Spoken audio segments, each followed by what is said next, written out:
My beloved one, if I could place my hand over your heart right now, you would feel what God is saying to you. I am proud of you. You don't hear that enough. You don't feel it enough. And sometimes you don't believe it at all.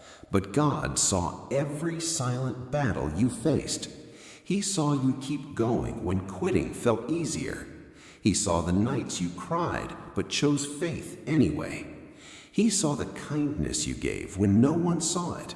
He saw the strength you showed when you felt weak.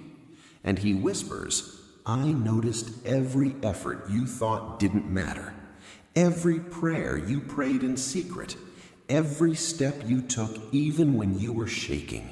I saw it, and I am proud. The Bible says, well done, good and faithful servant. You may not see your progress, but heaven sees it clearly. You're growing, you're healing, you're becoming who God designed you to be. And today, God wants you to know you're doing better than you think.